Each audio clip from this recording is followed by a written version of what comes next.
Hi friends, அனைவருக்கும் வணக்கம். இந்த வீடியோவில் என்ன பார்க்க போகிறோம் அப்படின்னா, டிஎன்பிஎஸ்சி குரூப் 4 2025 கேட்கப்பட்ட சொல்லும் பொருளும் கொஸ்டின்ஸ் வந்து எங்கேருந்து கேட்டிருக்காங்க அப்படிங்கிறத ப்ரூஃப் பார்க்க போகிறோம். ஏற்கனவே வந்து நம்ம கலைச்சொற்கள் எங்கேருந்து கேட்டிருக்காங்கிறத பார்த்தாச்சு. அது பார்க்காதவங்க பிளேலிஸ்ட்டில் இருக்குது, பார்த்துட்டு வந்து பாருங்கள்.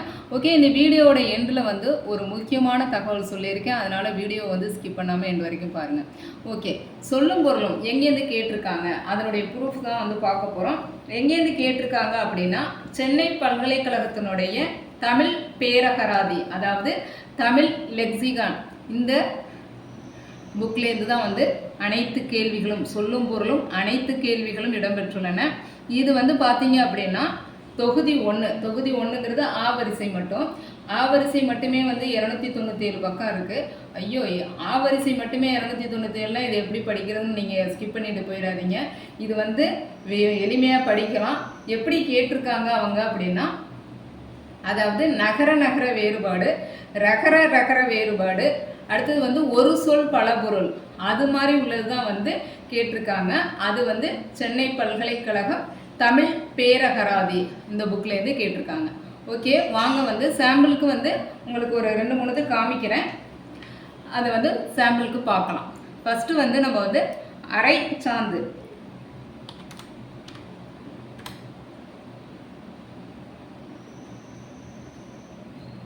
இதா இருக்கா, அரை சாந்து, இது வந்து கேட்டிருக்காங்க. அடுத்தது பாருங்க, தெரியும்னு நினைக்கிறேன், இந்த இருக்கு, நான் ஆரோ காமிக்கிறேன், அரை சாந்து. அடுத்தது அணிகம்,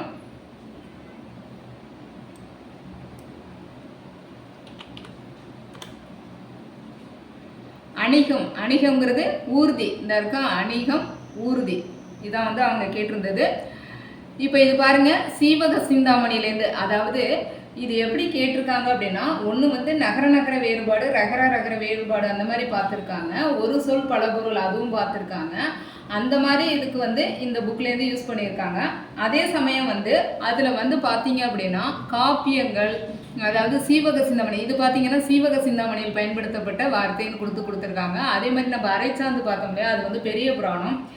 அது மாதிரி வந்து இலக்கியங்களில் உள்ள வார்த்தைகளாக பார்த்து நம்ம வந்து இதில் படிச்சுக்கலாம். அது நகர நகர வேறுபாடு வார்த்தைகளாக எடுத்து செலக்டிவாக படிக்கலாம், இலக்கியங்களில் உள்ள வார்த்தைகளாக செலக்டிவாக எடுத்து படிக்கலாம். அப்போ டோட்டல் புக்கே படிக்கணுங்கிற அவசியம் இல்லை. இது ரொம்ப சிம்பிள் தான். இது வந்து நான் வந்து தொகுத்து உங்களுக்கு அந்த மாதிரி சிம்பிளாக தரேன். ஓகேவா, நீங்கள் வந்து இது எல்லாத்தையும் படிச்சுக்கணும். ஆனால் நான் வந்து இந்த பிடிஎஃப் வந்து உங்களுக்கு டெலகிராம் லிங்கில் வந்து ஷேர் பண்ணி விட்றேன். ஆனால் வந்து இது நீங்கள் எல்லாத்தையும் படிக்கணுங்கிற அவசியம் கிடையாது.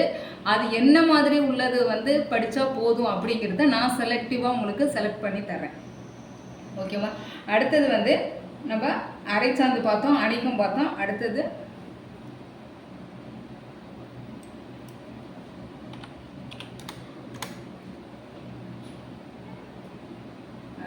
அணிகம்,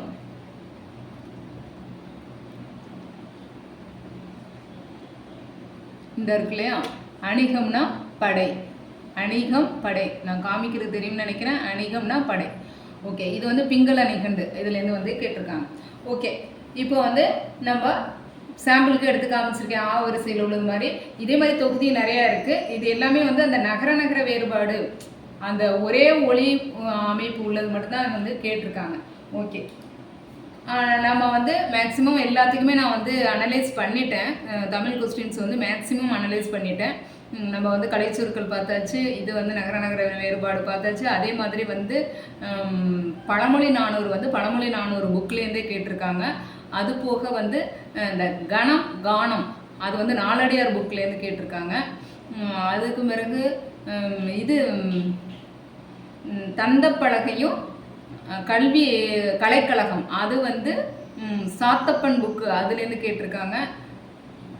அதுக்கு பிறகு வேறு என்ன இருக்குது, வேறு மேக்ஸிமம் வந்து நம்ம எதெல்லாம் வந்து கடினமான ஒரு தலைப்புலேருந்து கேட்டிருந்தாங்களோ அதெல்லாம் நம்ம வந்து ஃபைண்ட் அவுட் பண்ணியாச்சு, இதுலேருந்து கேட்டிருக்காங்க அப்படிங்கிறது. நமக்கு இதுக்கான பிடிஎஃப் எல்லாமே நான் பழமொழி 400, இந்த பிடிஎஃப் சொற்களஞ்சியம் கலைக்களஞ்சியம், அதை வந்து நம்ம சொற்பிறப்பியல் அகர முதலி திட்ட இயக்கம் பார்த்தோம் இல்லையா, அது வந்து கலைச்சொற்களுக்கு அந்த பிடிஎஃப், சொல்லும் பொருளுக்கு இந்த பிடிஎஃப், அது எல்லாமே வந்து உங்களுக்கு டெலகிராம் லிங்கில் வந்து நான் ஷேர் பண்ணிவிடுறேன். கீழே வந்து டிஸ்கிரிப்ஷனில் வந்து லிங்க் கொடுக்குறேன். அதில் வந்து இந்த பிடிஎஃப் எல்லாமே நான் வந்து ஷேர் பண்ணிவிடுறேன். அதே மாதிரி நீங்கள் இதெல்லாம் பார்த்துட்டு பயப்பட வேண்டாம். அது வந்து எப்படி படிக்கணும் அப்படிங்கிற விதம் இருக்குது. எல்லாத்தையும் படிக்கணுங்கிற அவசியம் இல்லை, படிக்கிற விதம் இருக்குது. அது நான் எப்படிங்கிறது நான் போக போக உங்களுக்கு ட்ரெயின் அப் பண்ணுறேன். அதே மாதிரி நீங்கள் இன்னொரு எல்லாரும் என்ன கமெண்ட் பண்ணிக்கிட்டு இருக்கீங்க அப்படின்னா, இன்றைக்கி இந்த புக்கில் கேட்பாங்க, நாளைக்கு வேறு புக்லேருந்து கேட்பாங்கங்கிறீங்க. வாய்ப்பே இல்லை. ஸோ இதெல்லாம் வந்து இந்த சென்னை பல்கலைக்கழக தமிழ் பேரகராதிங்கிறது எல்லா வேர்ட்ஸும் இதில் கவர் ஆயிடுச்சு. இதையும் தாண்டி வேறு எதுலேருந்து அவங்க கேட்குறது வாய்ப்பே இல்லை. இந்த புக்கை தாண்டி வேறு எதுலேயும் கேட்கவும் முடியாது. அதே மாதிரி பழமொழி 400 எடுத்துக்கிட்டிங்கன்னா பழமொழி 400 புக்கை தாண்டி வேறு எதுலேயுமே கேட்கவே முடியாது. அது மாதிரி வந்து நீங்கள் கலைச்சொற்கள் எடுத்துக்கிட்டிங்கன்னா அந்த கலைச்சொற்கள் புக்கை தாண்டி அவங்க வேறு எதுலையும் கேட்கவே முடியாது. ஓகேவா? இது எல்லாமே இதை தாண்டி வேறு புக்கு போக மாட்டாங்க. இதிலே கடல் மாதிரி இருக்குது. இந்த கடல் மாதிரி உள்ளத்தை நீங்கள் எப்படி வந்து படிக்கணுங்கிற விதம் இருக்குது. அதையும் வந்து நான் வந்து ட்ரெயின் பண்ணுறேன். நீங்கள் வந்து மைண்ட் அப்செட் பண்ணுறதுக்கு வந்து இங்கே வேலையே இல்லை. இன்னொன்று என்ன அப்படின்னா, இது வந்து நீங்கள் ஃபஸ்ட்டு செட்டு. ஓகேவா? அவங்க எப்போ ஃபஸ்ட்டு நான் இது வந்து ஸ்டார்டிங்லேயே வந்து டெலகிராமில் வந்து ஆடியோ கொடுத்துருந்தேன். என்ன அப்படின்னா 7 யூனிட் இருக்குன்னா 7வது யூனிட்டுக்கு மட்டும் குறிப்புன்னு போட்டு இது பள்ளி பாட புத்தகத்தில் கேட்கப்படும்னு கேட்டிருந்தாங்க. அப்போ மீதி 6 யூனிட் வந்து உங்களுக்கு வந்து வேறு எங்கேயாவது கேட்பேன், நான் எங்கே வேணாலும் கேட்பேங்கிறதுக்கு அது மீனிங் தான் அது வந்து நான் ஸ்டார்டிங்லேயே நான் டெலகிராமில் வந்து குரூப் 2025ன்னு சொல்லிட்டு ஒரு டெலகிராம் குரூப் ஓப்பன் பண்ணேன். அப்போவே நான் ஸ்டார்டிங்லேயே சொன்னேன், அது உங்களுக்கு வந்து இந்த 6 யூனிட் வந்து எங்கே வேணாலும் கேட்கலாம் அப்படின்னு சொல்லி. அதனால வந்து அவங்க நம்ம எங்கேருந்து கேட்பாங்கங்கிறது ஒரு நாலேஜ் இல்லாமல் இருந்தோம். இப்போ வந்து இதுக்குன்னு உள்ள ஸ்டாண்டர்ட் புக் இதெல்லாம் கலைச்சொற்கள்னா கலைச்சொற்களுக்கான ஸ்டாண்டர்ட் புக்கு சொற்பிறப்பியல் அகரமுதலி திட்ட இயக்கம். அதே மாதிரி சொல்லும் பொருளுக்கும் ஸ்டாண்டர்ட் புக்கு இந்த பேரகராதி புக்கு. அது மாதிரி அதுக்கான ஸ்டாண்டர்ட் புக்லேருந்து கேட்குறாங்கங்கிறது நமக்கு தெரிஞ்சு போச்சு. இது வந்து ஃபஸ்ட்டு செட்டுங்கிறதுனால நம்ம வந்து கஷ்டமாக கேட்டது மாதிரி இருக்குது. இப்போ அடுத்த செட்டுக்கு வந்து குரூப் 2க்கு வந்து இதுலேருந்து கேட்குறாங்க. இல்லை நீங்கள் இதை படிச்சிட்டிங்கன்னா உங்களுக்கு எளிமையாக தான் இருக்கும். அதே மாதிரி மரபு சொற்களுக்கு வந்து மரபுச்சொல் அகராதின்னு சொல்லிட்டு ஒரு புக்கு வந்து டிஜிட்டல் லைப்ரரியில் இருக்குது. ஓகேவா? அந்த மரபுச்சொல் அகராதியில் வந்து அது படிச்சிங்கன்னாவே போதும். அதே மாதிரி உவமை தொடருக்கும் வந்து அந்த அகராதி இருக்குது. ஓகேவா? இந்த எல்லா புக்கையும் வந்து நான் உங்களுக்கு ஷேர் பண்ணி விடுறேன். ஆனால் வந்து அது எப்படி படிக்கணுங்கிறதையும் நான் உங்களுக்கு வந்து நான் ட்ரெயின் அப் பண்ணுறேன். ஓகேவா? ஓகே, வேறு எதுவும் வந்து சந்தேகங்கள் இருந்தால் கமெண்ட் பண்ணுங்கள். நான் முடிஞ்ச அளவு வந்து உங்களுக்கு எப்படியெல்லாம் மெட்டீரியல் வந்து நான் நெட்லேருந்து அந்த டிஜிட்டல் லைப்ரரியிலேருந்து எடுக்க முடியுமோ எடுத்து உங்களுக்கு வந்து ஷேர் பண்ணி விட்டுருக்கேன். நீங்கள் படிக்கிற வகையில் படிச்சுக்கிட்டுருங்க. மனம் தளர வேண்டாம். இந்த தடவை வந்து கண்டிப்பாக இதையும் தாண்டி அடுத்த வேறு புக்கு போகிறதுக்கு வேயே இல்லை. இதுவே கடல் மாதிரி இருக்குது. இதை தாண்டி வேறு எங்கே போய் அவங்க எடுக்கிறது? அதனால் இதே படித்தோம்னாவே போதுமானது. இதை எப்படி படிக்கிற விதம் வந்து நான் சொல்கிறேன், வித்து ஷார்ட்கட்டோடையே நான் சொல்கிறேன். ஓகேவா? அதனால் வேறு எதுவாக இருந்தாலும் நீங்கள் வந்து கமெண்ட் பண்ணுங்கள். நம்ம வந்து விரைவில் வந்து படிக்க ஸ்டார்ட் பண்ணிடலாம். அவங்களுடைய இதில் வந்து நோட்டிஃபிகேஷன் வந்து ஜூலை 15ன்னு சொல்லியிருக்காங்க. அதனால் நீங்கள் டிலே பண்ண வேண்டாம்.